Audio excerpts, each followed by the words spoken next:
இறைவா, good morning. செல்வங்களே, good morning. ஒரு முறை நமது நாட்டு பிரதமர் ஜவஹர்லால் நேரு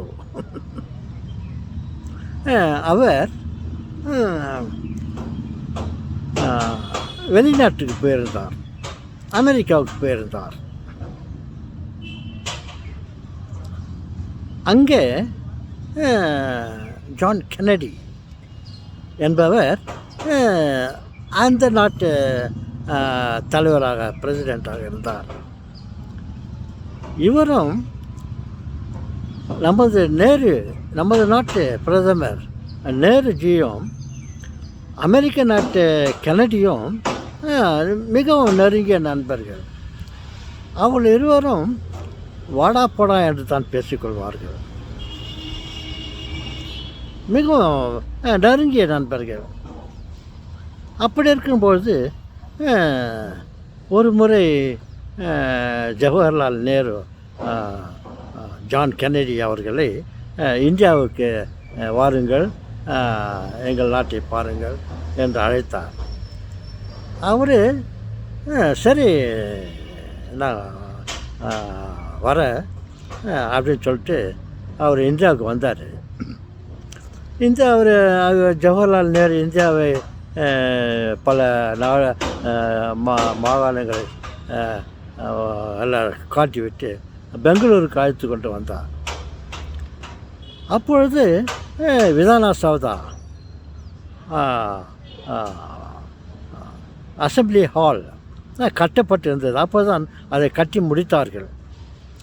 அப்போது அவரை அழைத்து கொண்டு வந்து அவருக்கு இந்த விதானா சௌதா அசம்பிளி ஹாலில் காட்டினார்.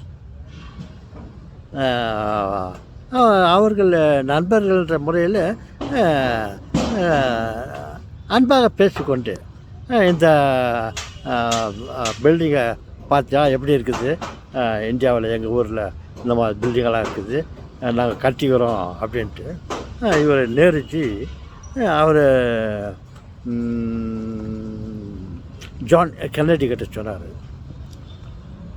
அப்போது நமது இந்தியா அப்போதுதான் வளர்ந்து கொண்டு வளர ஆரம்பித்தது. அப்போது அந்த ஜான் கென்னடி என்பவர் ஜவஹர்லால் நேரு பார்த்து, ஏயா இதனுடைய விலை எவ்வளோ ஆச்சு இது கட்டுறதுக்கு அப்படின்ட்டு அவர் நண்பர்கள்ன்ற முறையில் வாயாப்பாயான்ட்டு பேசியிருக்காங்க. இவர் சொல்லிக்கார், 4 கோடி இதை கட்டுவதற்கு 4 கோடி நாங்கள் செலவு செய்து இந்த அருமையான கட்டிடத்தை கட்டியிருக்கிறோம் அப்படின்ட்டு சொன்னார்.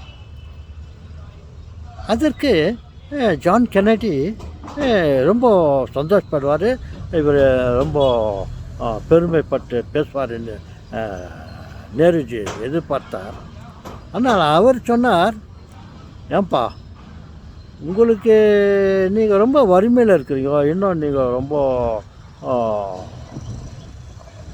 வசதியாக இல்லை. அப்படி இருக்கும்போது 4 கோடி ரூபாய் செலவு பண்ணி இந்த இவ்வளோ பெரிய பில்டிங்கு உங்களுக்கு தேவையா? இது உங்களுக்கு தேவையில்லாதது. 4 கோடி ரூபாயை போட்டு இந்த பில்டிங் கட்டிக்கிறீங்கள அப்படின்ட்டு ஒரு மாதிரி கேவலமாக நண்பர்கள்ன்ற முறையில் இவர் அப்ரிஷியேட் பண்ணல. அப்புறம் இவருக்கும் அது பெருசாக தெரில. இல்லை, நம்ம நாட்டுக்கு எதிர்காலத்துக்கு இது மிகவும் அவசியம். அது அவருக்கு அவ்வளோ பெரிதாக தெரியவில்லை அப்படின்ட்டு இவர் அது எளிதாக எடுத்துக்கொண்டார்.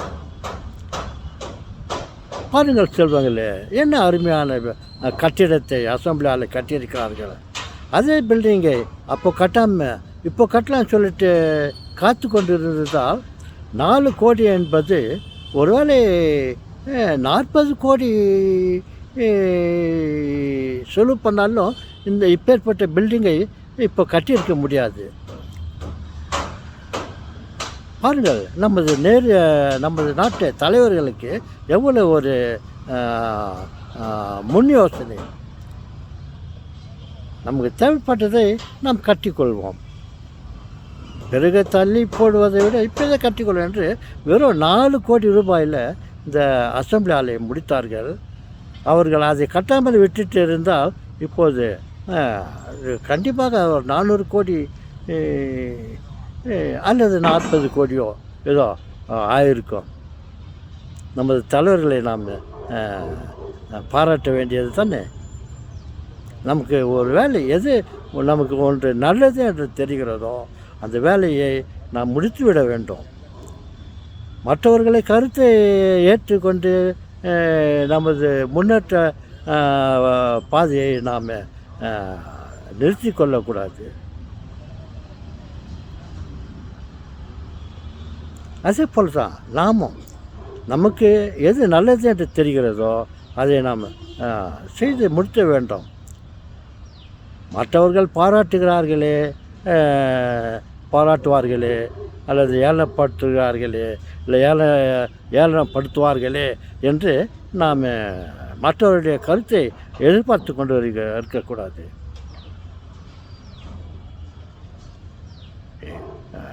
இன்று தூற்றுவோர் நாளை புகழ்வார்கள்.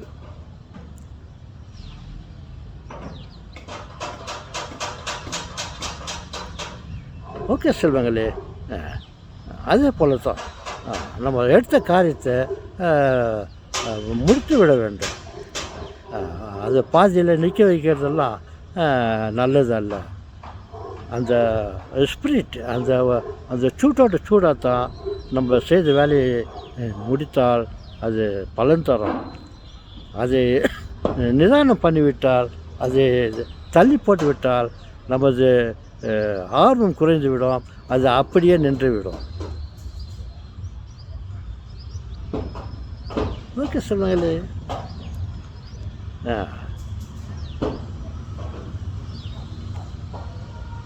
அதுக்காக நாம் ஒரு வேலையை செய்யும்போது ஒரு வேலையை நாம் செய்ய வேண்டுமென்றால் ஒரு வேலையை ஒரு முறை செய்ய வேண்டுமென்றால் பல முறை யோசிக்க வேண்டும். பல முறை யோசித்து அந்த வேலையை ஆரம்பிக்க வேண்டும். ஆரம்பித்த வேலையை துரிதமாக முடிக்க வேண்டும். செய்வோமா?